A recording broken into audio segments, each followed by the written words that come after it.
세 번 이렇게 오래 머문다고 하는 것은 내용이 굉장히 중요하거나 또 잘못 이해하고 있는 내용이 많기 때문에 그러는 거죠. 자, 그래서 여러분이 좀 잘 들어서 성경을 바르게 이해해야 신앙이 바르게 세워지는 것입니다. 그죠? 정말 중요한 거예요. 신앙, 말씀을 바르게 이해한다고 하는 것은 나의 신앙을 바르게 세우는 가장 중요한 일입니다. 정말 여러분 잘 들으셔야 돼요. 잘 듣고 충분히 이해가 되기를 축복합니다. 우리 그리스도께서 휘장을 찢어버렸죠. 어디에서요? 십자가에서 돌아가실 때 휘장이 아래로 쫙 찢어졌어요. 정말 그 두터운 휘장이 완전히 쫙 절반으로 찢어져서 성전의 목적을 달성해 버렸습니다. 그래서 지금은 예루살렘 성전이 있다 없다? 없다는 거예요.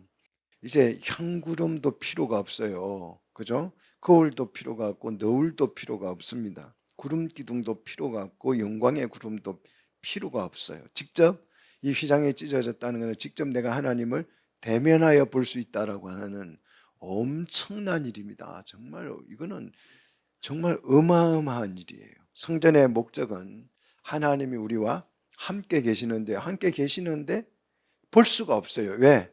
우리가 범죄를 했기 때문에 죄인은 하나님을 보면 죽어요. 그래서 뭐로 가려놓은 거예요? 휘장으로 가려놨는데 그게 찢어졌다는 거예요.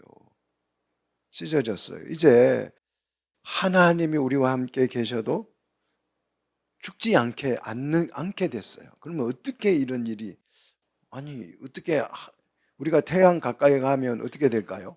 죽어버려요. 타버려요. 가루도 안 남습니다. 여러분 그 몇 도 안 되는 하장막에 집어넣어 놓으니까 뭐 몇 분 타면 하나도 안 남잖아요. 그죠? 다 타버리잖아요. 근데 태양이 한 1m만 지구 가까이 와버리면 지구에 생명체 하나도 없이 새카맣게 타버릴 것입니다. 그런데 이 태양이 필요 없을 만큼 하나님의 영광이 어떻다 그랬어요? 굉장하다 그랬죠. 그래서 태양 필요 없다 그랬잖아요. 그 영광의 빛으로 산다 그랬잖아요. 이 어마어마한 영광을 가지신 하나님이 우리와 함께 계셔요. 그런데 우리가 지금 죽었어요, 안 죽었어요? 안 죽어요. 휘장이 없어졌는데 왜 안 죽습니까? 죽어야 맞는 거 아니겠어요? 왜 안 죽느냐? 하나님이 이 땅에 오시기는 오셨는데 우리와 함께 계시기 위해서 어떻게 오셨어요? 종의 모습으로 오셨어요. 그걸 우리는 임마누엘이라 그래요. 종의 모습으로 오셔서 우리와 함께 계셔요.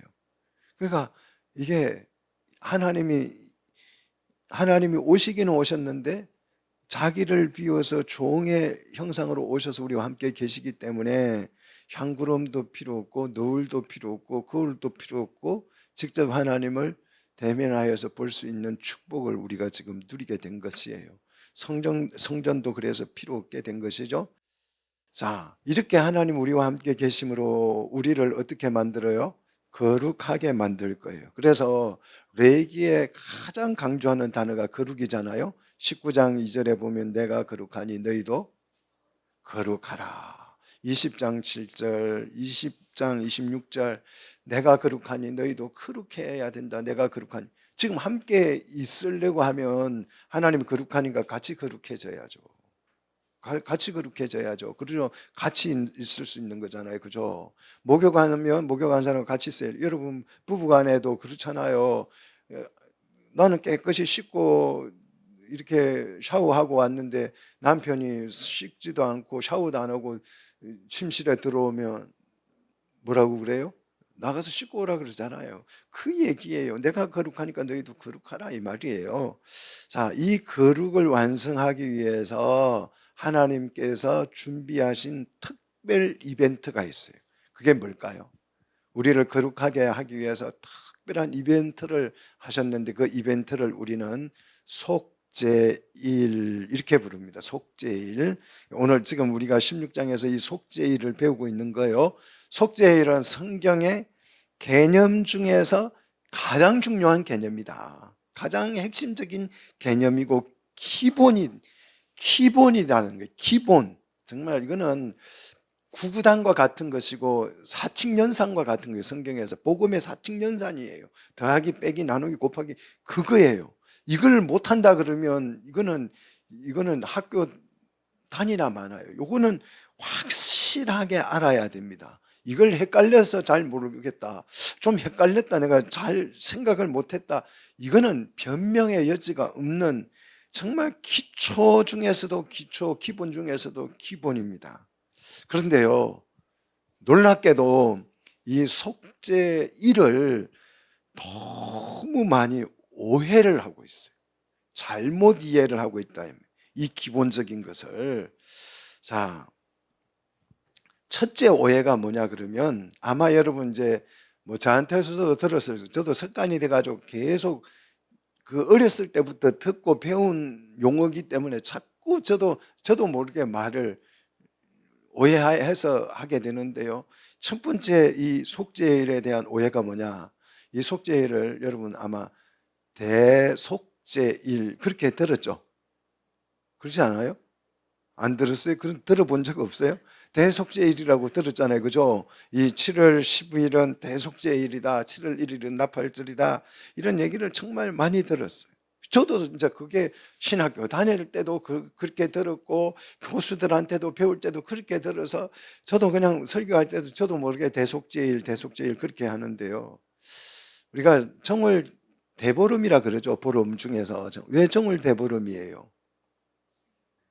12달 중에서 그날이 정월 15일이 보름날이 달이 제일 크기 때문에 대보름이에요. 12달, 12개에 비교해서 가장 커서 대보름이에요. 그러면 속죄일은 12개가 있습니까? 12개 중에서 제일 큰 거예요?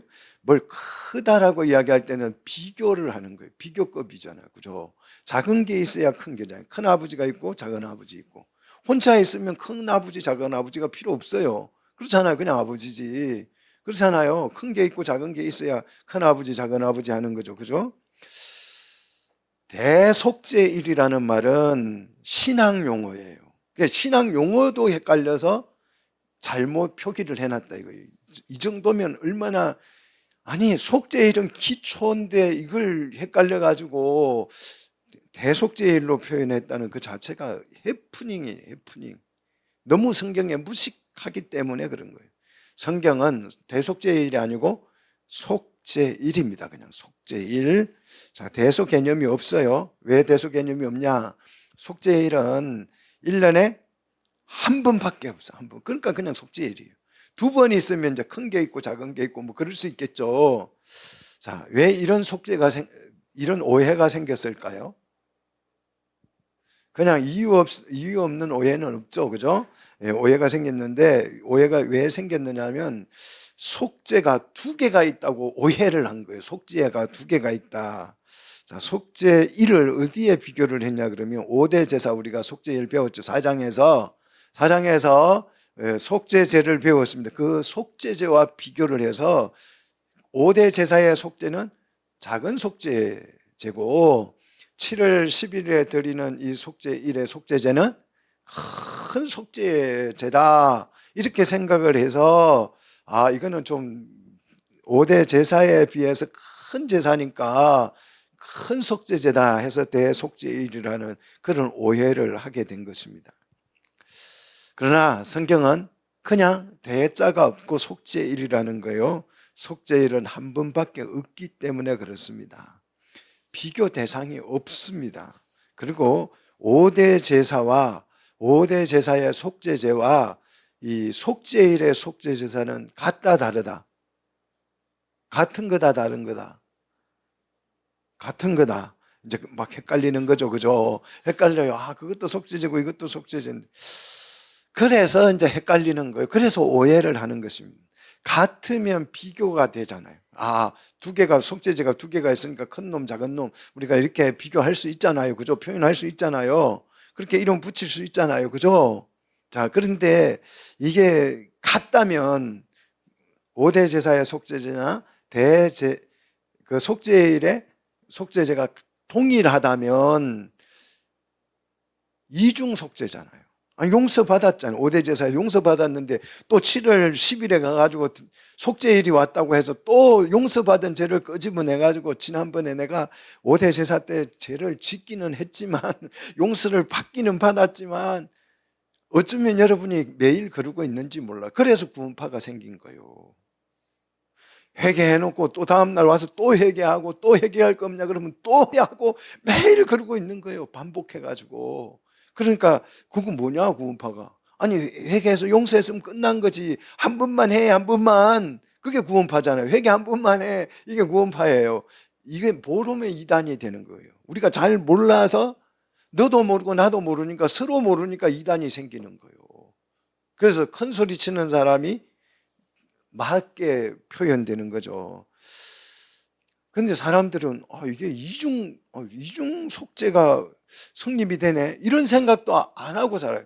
어떻게 생각하냐 그러면 아니 매일 자주 속죄를 하면 뭐 좋은 거지 뭐 이런 식이에요. 이게 미신이잖아요. 뭐 정성을 많이 들이면 좋은 거지 뭐 그런 식이에요. 회개를 자주 하면 좋은 거지 뭐 그런 식이잖아요. 자, 여러분 정말 잘 오늘 본문을 이해하시기를 정말 축복을 드립니다. 사람들이 속죄일을 대속죄일로 오해한 것은 두 속죄제가 자, 질문하면 답할 수 있을까요? 아마 한국에서 답할 사람이 밑이 없을 거예요. 정말 너무 성경을 건성으로 읽고 이해하고 있다는 거예요. 자, 이 속죄제를 통해서 속죄제는 이 대속죄일의 속죄제, 5대 제사의 속죄제는 우리 죄를 용서하는 것입니까? 속죄제가? 속죄제를 드리면 우리 죄를 용서하는 게 속죄제예요? 우리를 깨끗게 만들어줘요? 속죄제는? 절대 그렇지 않습니다. 우리가 이제 나 속죄 받은 후 막 이렇게 찬송가를 불러서 하니까 이런 게 어쩌면 다 이걸 잘못 이해를 해서 우리가 이렇게 노래 부르고 있는 거예요. 근데 그 속에 의미를 이해하셔야 돼요. 이게 너무 중요해요. 자, 두 속죄제는 사람을 용서하는 것이 아니에요. 이게 오해예요. 그리스도의 속죄가 사람을 용서하는 게 아니에요. 와, 이건 무슨 소리야. 우리 그리스도의 피로 용서받았는데 그렇게 배웠기 때문에 지금 그런 생각이 들까요? 우리 죄를 용서하는 게 아니라고요. 그럼 뭘 용서하는 거예요? 뭘 속죄하는 걸까요? 자, 사람을 이유하여 그래. 그리스도가 십자가에 못 박혀 죽으신 것은 내 죄를 용서하려고 죽은 것이 아니고 우리를 이유하여 5대 제사의 속죄는 성소와 향단을 속죄를 합니다. 정화를 한다 이 말이에요. 제가 이 5대 제사 때 엄청 강조를 했어요. 자, 5대 제사의 속죄제는 우리 죄를 용서하는 것이 아니고 우리 죄를 용서를 그냥 하는 것이 아니고 이 번제단과 성소를 정화를 시켜 깨끗하게 만들어요. 그러면 우리 죄가 사해지는 것이요. 믿습니까? 근데 이걸 단축시켜 가지고 예수님의 보혈이 나를 용서해 버린다 이렇게 넘어가기 때문에 이제 문제가 생기는 거예요. 정확하게 성경적인 표현은 우리를 이유하여서 우리를 위해 예수님이 십자가에 못 박히셔서 그 피로 뭘요 정결케 했다고요? 제단과 성소를 정화시킨 것이에요. 그래서 우리 죄가 용서받습니다. 이거 레위기 4장 여러분 한번 더 들어보시면 큰 도움이 될 것입니다. 속죄제의 속죄는 뭘 정화시킬까요? 우리가 오늘 읽었는데도 모르죠. 그 짧게 읽었는데 그렇게 뭐 책 한 권 읽고 온 것도 아닌데 몇 절 읽고 왔는데도 정말 아무 생각 없이 읽기 때문에 이걸 모르는 거예요.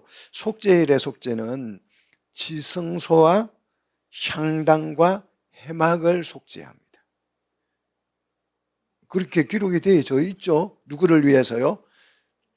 아론의 자손 집안 권속을 위하여 또 이스라엘 백성을 이유하여 분명히 그 이유하여 뭘 속죄한다고요? 지성소와 그다음에 해막과 제단을 속죄한다는 거요. 정말 이게 너무너무 중요한 거예요. 이거에 헷갈려가지고 대속죄일, 작은 속죄일이 나왔다고요. 이 성경을 정말 많이 오해하게 된다고요. 자, 요 기초를 이해를 잘 못했기 때문에 성경 전체를 오해할 수밖에 없는 거예요. 자, 왜 오해하냐면 이런 오해가 생겨요. 여러분 이런 생각을 한번 해보세요. 내 죄와 하나님하고 무슨 관계가 있어요? 내가 오늘 기분 나빠가지고 막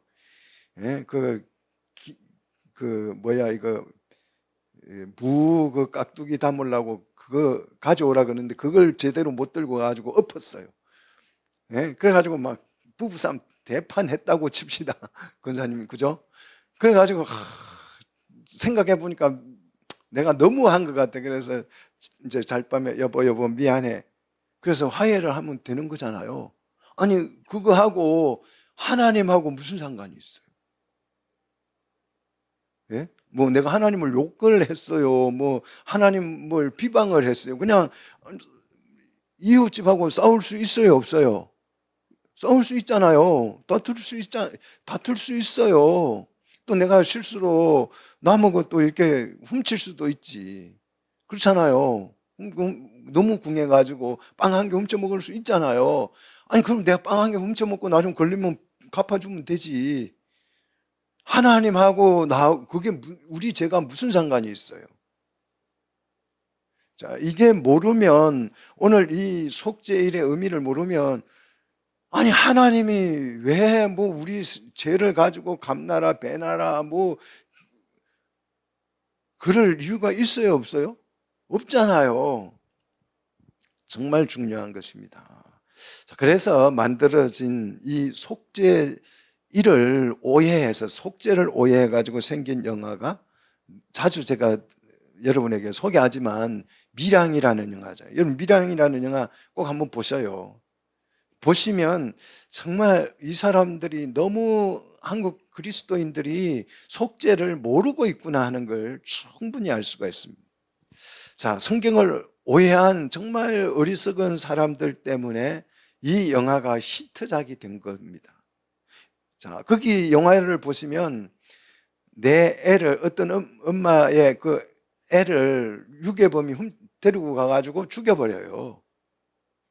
그래서 이 엄마가 이제 애를 막 찾고 막 하다가 애를 잃어버리고 하니까 기댈 데가 없으니까 교회 가서 기도해요. 하나님 우리 애 살려주세요, 찾아주세요. 막 그래가지고 기독교인이 돼요.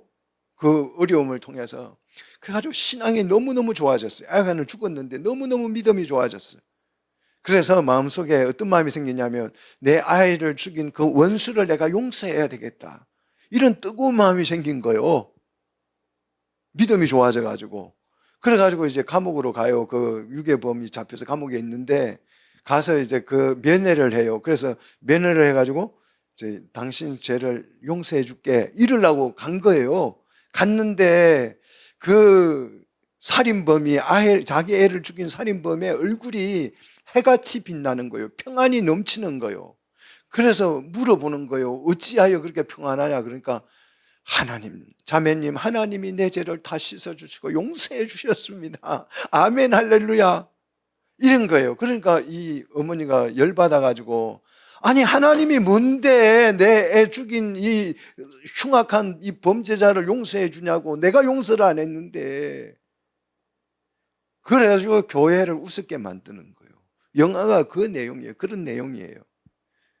말도 안 돼. 왜 하나님이 내 죄를 용서하냐고. 하나님하고 내 애 죽인 이 살인범하고 무슨 상관이 있길래 나도 용서를 안 했는데 하나님이 먼저 용서해가지고 이 사람이 그냥 얼굴이 달덩이처럼 해같이 빛나는 그런 평안을 누리냐고요. 도대체 하나님 뭐 하는 분이세요?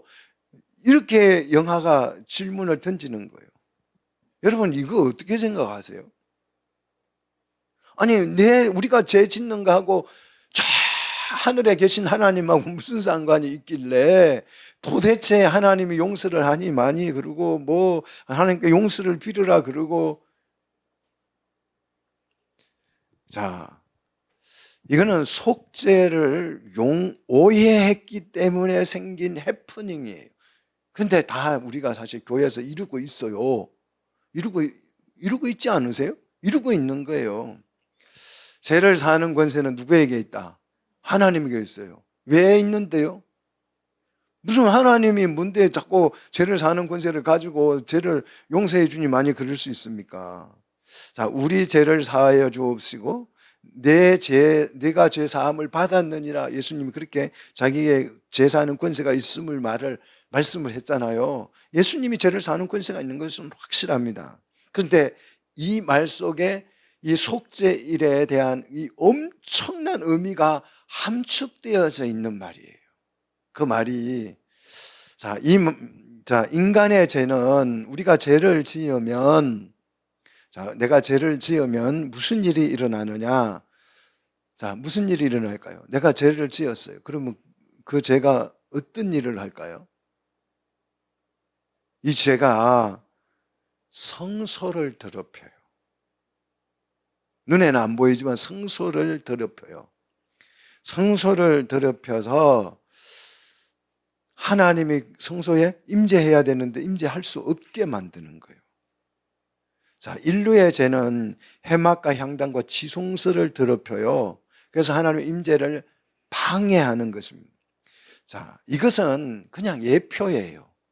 예표. 실제 그게 다가 아니고 우리가 죄를 지으면 이 죄가 슝 날아가가지고 어디를요?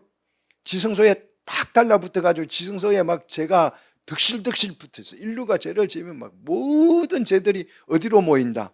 지성소에 모인다. 공기청정기가 먼지를 빨아들이는 것처럼 모든 죄들이 지성소에 빨려 들어가가지고 지성소에 득지득지 붙어있는. 그럼 그곳에 하나님이 그릇가신 하나님이 임재해요? 못해요? 못하죠. 그럼 하나님이 왜 그곳에 임재하고 싶어 해요? 우리와 함께 계셔서 우리를 뭐 하려고? 통치하셔서 하나님 나라를 실현하려고. 그런데 죄가 막 지면 그게 막 독화살처럼 어디로 날아가요? 지성소로 날아가기 때문에 하나님 그곳에 임재할 수가 없고 하나님의 나라를 해방하는 거 방해하는 거죠. 이거는 예표라고. 예표.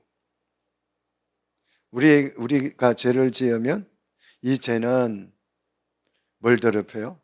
하나님 창조한 세상을 더럽히는 거예요. 땅을 더럽힌다. 그렇게 표현하고 있죠.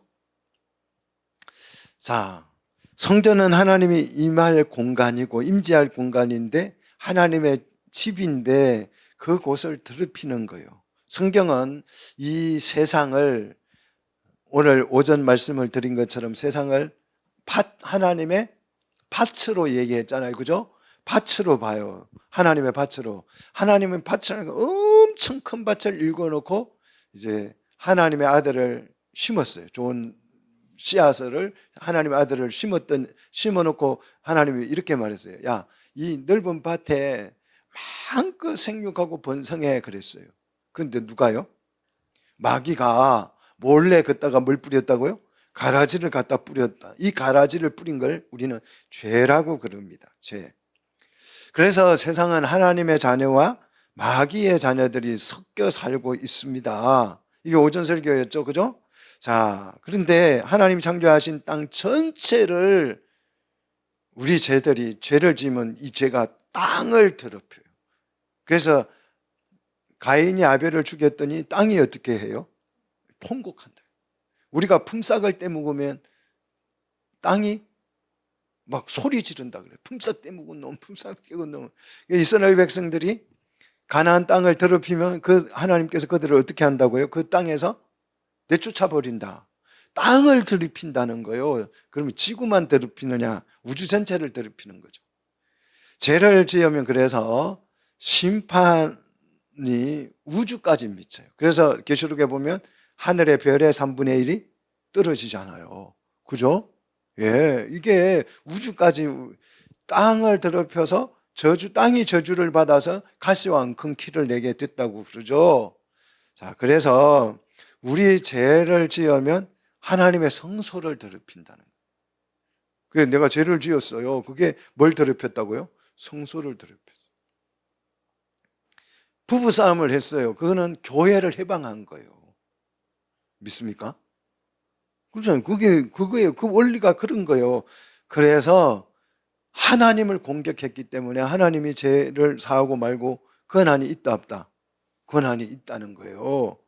자, 음행한 죄는 자기 몸을 더럽히는 거예요. 다른 죄는 다 땅을 더럽히고 막 그러는데 음행의 죄는, 바울의 얘기가 음행의 죄는 자기 몸의 죄를 짓는 거라 그랬어요. 이게 무슨 뜻이냐 그러면 음행은 관계의 죄죠. 혼자 음행을 못 하잖아요.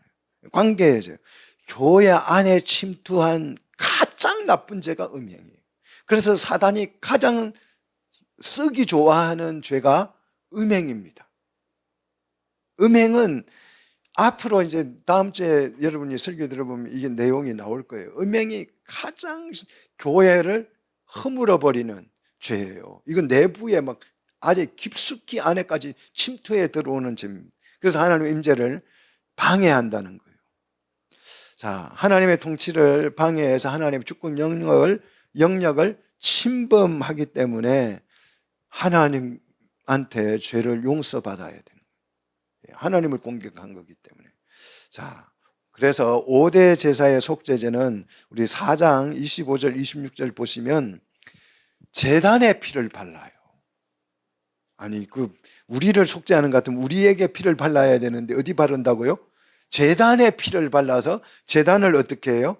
정화시키는 거예요. 깨끗하게. 죄가 어디에 있어요? 제단에 달라붙어 있다니까요. 우리가 죄를 지으면 그 죄가 제단으로 가서 제단에 달라붙어 있어서 제단을 정화시키는 거예요. 자, 레위기 16장 오늘 우리 읽은 속죄일의 속죄제는 33절 보십시오. 지성소와 향단과 회막에 달라붙어 있는 거예요. 그래서 사람을 위하여 그랬어요. 사람을 속죄가 아니고 사람을 위해서 위하여 지성소와 향단과 회막을 속죄한다. 속죄라면 정화시킨다 이 말이에요. 너무 중요한 내용이죠. 성경에 이렇게 써져 있는데도 이걸 자꾸 모른다니까요. 이렇게 글로 써놔도 이걸 보고도 딴 생각을 하는 게 너무 안타까워요. 자, 속죄일을 통해서 지성소, 향단, 회막을 정화하면 속죄가 끝나죠. 그럼 우리 죄가 사함을 받는 거예요. 자, 이렇게 이제 끝나고 나면 앞으로 이제 뭐가 와요? 안식년이 오고 희년이 도달하게 되고 하나님의 나라가 완성되는 경험을 할 수 있게 되는 거죠. 그래서 구원을 받으면 하나님의 나라가 시작이 됩니다. 구원받은 성도가 하나님의 통치 안으로 온전히 들어오면 그 나라를 우리는 하나님이 나라가 완성되는 것으로 이해해요. 그때 우리 주님이 오실 줄로 믿습니다. 자, 속죄일에 지성소와 향단과 회막을 정화하기 위해서 준비할 게 있죠. 준비물이. 자, 준비물 보시면 5절 보시면 이스라엘 자손 회중에서 뭘 가져오도록 했어요? 제물을 가져오라 그랬죠. 자, 제물로는 속죄제를 위한 순염소 몇 마리요? 2마리. 번제물을 위해서는 순양 몇 마리요?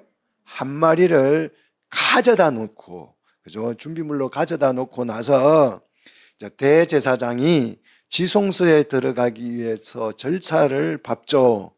13절, 이 지성소에 들어가서 절차를 밟는데 지성소에 들어가도 안 죽는 절차죠. 안 죽는 절차를 받게 되는데 첫째가 자기와 중요합니다. 자기와 누구를 위해서? 가족, 집안을 위해서. 가족이죠.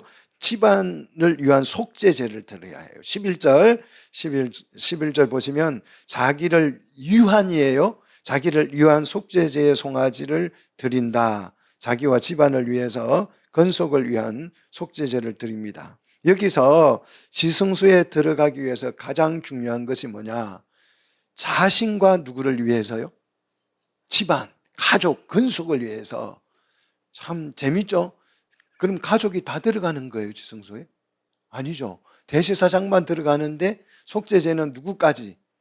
집안, 모든 집안까지도 다 속죄를 하는 거예요. 나만 뭐 예수 믿고 천당 가면 그만이지. 이게 아니에요. 이게 아니라고요. 구원은 개별적이에요. 그러나 하나님의 나라는 결코 개별적이지가 않다 이 말이에요.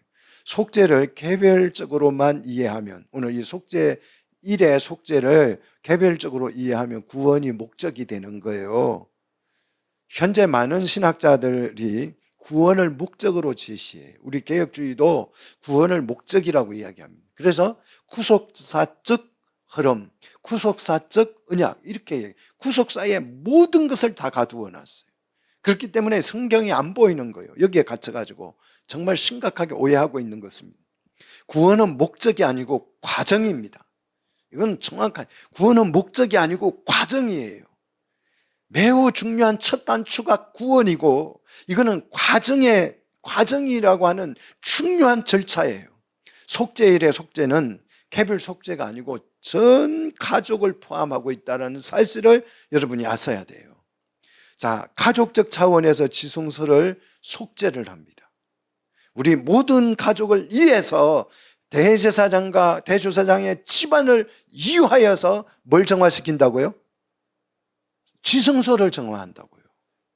자, 정말 중요한 거예요. 이거는 가족을 한 몸으로 보는 거죠. 대제사장의 가족이 부정하면 지성소에 들어갈 수 있다 없다? 못 들어간다. 정화시키기 위해서 그래서 정화를 시켜야 된다는 거죠. 그 다음에 이제 12절을 보시면, 자, 지성소에 들어가도 안 죽기 위한 절차죠. 향로를 가져와서 제단에서 피운 불로, 자, 여기에서 향로에 담는 불은 어디에서 가져온 불요? 제단에서. 제단은 번제단이겠죠. 번제를 드렸던 그 제물을 태웠던 그 숯을 향로에 담아 가지고 와서 곱게 간 향기로운 향을 채워서 휘장 안으로 들어간다 그랬어요. 자, 퀴즈입니다. 요 휘장 안은 어딜까요? 자, 성전은 구조는 이렇게 생겼어요. 네모가 이렇게 성전이라면 가운데 딱 잘라서 안쪽은 지성소, 밖에는 성소. 그다음 이 이제 성소 밖에 나오면 번제단이 있어요. 이 큰 그림이에요. 그러면 여기에서 휘장 안으로 들어간다 그랬잖아요. 향을 담아서. 그럼 휘장은 어디겠어요? 지성소라고 그러죠. 90%가 지성소라고 생각합니다. 이거 GPT한테도 물어보니까 GPT도 지성소라 그래요. 그래서 내가 오늘 본문을 원어를 가지고 분석해. 그래가지고 원어를 분석을 싹 했어요. 그러니까 원어대로 하니까 말이 안 맞는 거예요. 자, 향단은 성소에 있어요. 휘장 앞에 있어요. 휘장 앞에. 성소에 있는데 지금 향을 태워서 향을 분향할 거잖아요. 분향하러 지성소에 들어갈 수 없어요. 지성소에 안 죽고 들어가려면 분향을 해서 지성소에 향구름으로 어떻게 해야 돼요? 가득 채워야 돼요. 채우고 들어가야 되는데 향을 태우러 들어가면 나다가 아비유가 되는 꼴이 되는 거예요. 죽어요. 그래서 여기서 휘장 번역이, 영어 성경도 다 번역이 잘못됐더라고요. 원어를 보면 휘장의 집에 들어가서 이리 돼 있어요. 휘장의 집에 들어가서. 휘장의 집은 성소를 말합니다. 성소에 들어가서 성소 안에 향단에다가 분향을 하는 거예요. 향단에다가 분향을 하면 그 향구름이 형성이 돼서 그 휘장을 넘어서 지성소에 연기가 꽉 차는 거예요. 그러면 이제 그때 들어가는 것입니다. 자, 향은 반드시 어디에다가 사른다?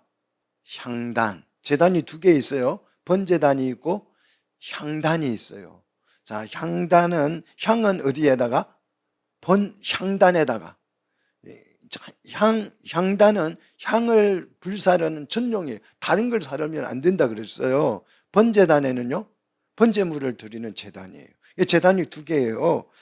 자, 피제사, 피가 있는 제사, 뭐 고기, 소를 잡든 양을 잡든 이 피 제사는 어디에다가요? 번제단에다가 제사를 드리고, 향은 어디에다가? 향제단에다가 드린다는 거예요. 이게 정말 너무너무 간단한 규칙입니다. 제사장이라면 다 아는 규칙이에요. 그런데 그 향을 가지고 지성소에 들어가서 어떻게 살았다는 말이에요. 말도 안 되는 얘기죠.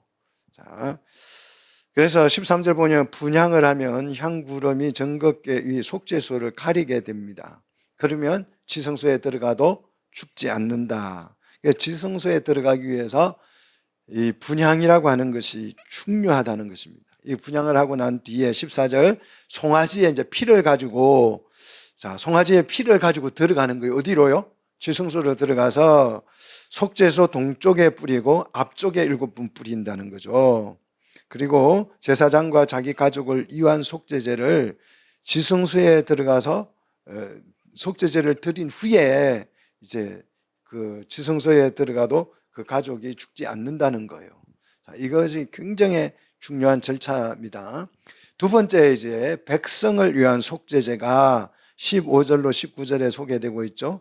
자, 7절 우리가 두 염소를 가지고 회막문 요 앞에 두었던 그 소죠. 8절에 보니까 이제 이 두 마리 중에서 두 마리를 가지고 뭐 해요? 제비뽑기를 해요. 그래서 염소 한 마리를 선택하는데 함제비는 여호와를 이유하여서, 여호와를 이유한 이 속죄제는 이 염소는 속죄제용 염소예요. 다른 한 마리는요 아사셀을 이유하여서 산채로 보관을 했다가 속죄제가 끝난 후에 어디로 데리고 갈 용이에요? 광야로 보낼 광야용이죠. 자, 15절 백성을 위한 속죄제 염소는 이 숫송아지 속죄제를 드린 절차와 동일하다는 거죠. 제단 동쪽 앞쪽에 7번 뿌리면 인간의 모든 죄가 어떻게 된다? 사함을 받을 수 있다. 그러니까 정화시키는 것은 제단이에요. 근데 죄를 용서받는 것은 우리가 용서받는 거예요. 믿습니까? 예. 근데 이걸 그냥 이 절차를 무시하고 그냥 주님이 내 죄를 용서해줘. 그러니까 미랑 같은 영화가 나오는 거예요. 우리 죄가 하나님을 공격하는 것이고, 그래서 하나님이 그 재단을 정화시킴으로써 하나님 우리를 용서해 준다는 거예요. 자, 그러면 16절 이제 이스라엘 자손의 부정죄가 지성소를 더럽혔죠. 그죠? 그래서 지성소를 속죄하고 회막을 속죄한다 그랬어요. 16절입니다. 정말 중요한 구절이니까 잘 보십시오. 지성소와 회막을 속죄하는 까닭을 17절에 대제사장 자신과 지방과 이스라엘 온 회중을 이화여 써져 있죠. 이화여 제단을 속죄한다는 거예요. 지성소를 속죄한다는 거예요. 이 글을 정말 이렇게 써놨는데도 헷갈리고 오해를 하면 안 돼요. 지성소와 회막을 속죄하기까지는 누구도 회막 접근이 금지된다. 그죠? 회막 접근이 금지됩니다. 자, 하나님이 임재했을 때는 항상 접근 금지 명령을 내렸죠. 자, 하나님이 어디에 시내산에 임재했을 때에 하나님이 울타리를 쳐놓고 이 이상은 들어오면 죽어, 소도 짐승도 사람도 안 돼, 그렇게 말씀하셨잖아요. 그리고 모세만 올라갔잖아요. 그죠? 자, 속죄일의 속죄는 죄를 용서받는 게 목적이 아니에요. 용도가 뭐냐? 그 지성소를 깨끗하게 해서 거기에 누가? 하나님이 임재하게 하기 위한 목적이죠. 자, 우리는 지성소와 회막을 속죄한 후에 들어갈 수 있는 거예요. 그래서 17절 내용이 뭡니까?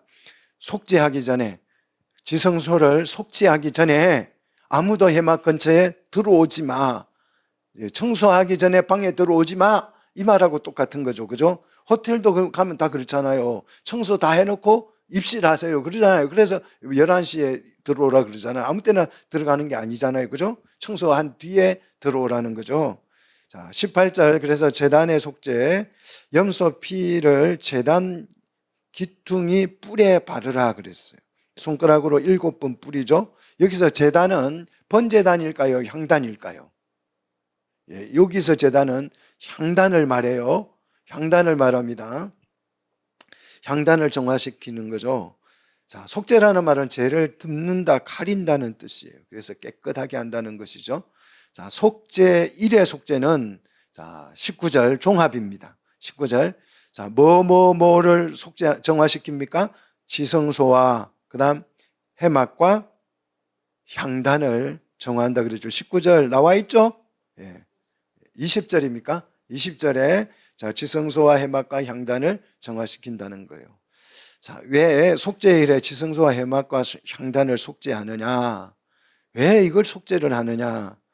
지성소에 들어가려고 하는 목적이 뭐냐? 대제사장이 왜 거기를 꼭 들어가려고 그래요? 안 들어가면 되잖아요. 하나님 그냥 거기 안에 갇혀가지고 가만히 계시고 우리는 밖에서 재미나게 살게요. 그냥 나오지 마세요. 이러고 안 들어가면 되잖아요. 그럼 왜 기어이 그거 들어가고 싶어 해요? 안 가면 되잖아요. 안 가고도 잘 살잖아요, 우리. 그럼 뭐하러 들어가가지고 중리, 산이, 많이, 이래, 그거 제가 쌓이면 무슨 상관이 있어? 가 쌓이라 그래. 나는 우리끼리 재밌게 잘 살래. 그러면 되잖아요. 자, 우리 민수기 한번 봅시다. 민수기 7장 89절.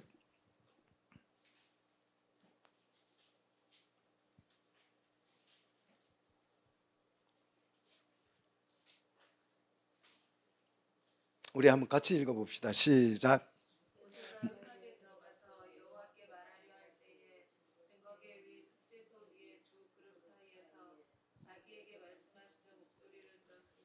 거기 왜 들어가려고 그래요? 왜 들어가려고? 목소리를, 하나님의 음성을, 말씀을 듣기 위해서 이 말씀이 우리를 살리는 길이에요. 말씀을 들어야 사는 거죠. 그죠? 말씀을 듣기 위해서 가요. 오늘 본문 2절에 내가 구름 가운데에서 어디에 나타난다고요? 어디에 나타난다 그래서 오늘 2절에 속죄소에, 속죄소가 어디 있어요? 지성소 안에 들었잖아요. 하나님이 나타나서 하나님 만나려면 들어가야죠. 자, 출애굽기 25장 21절 22절을 한번 봅시다. 자, 출애굽기 25장 21절로 22절. 여러분, 하나님의 말씀을 정말 잘 배워야 우리가 사는 길입니다. 예. 가난한 자도 없어진다 그랬어요. 하나님 나라가 되면. 자, 출애굽기 25장 21절 22절. 자, 같이 읽습니다. 속죄제를 꾀 위에 얹고 내가 네게 줄 증거판을 꾀 속에 넣으라. 거기서 내가 너와 뭐하고 만나고 그랬잖아요. 어디서 하나님은 우리를 만나준다고요? 속죄소에서. 그래서 속죄소는 만남의 광장입니다.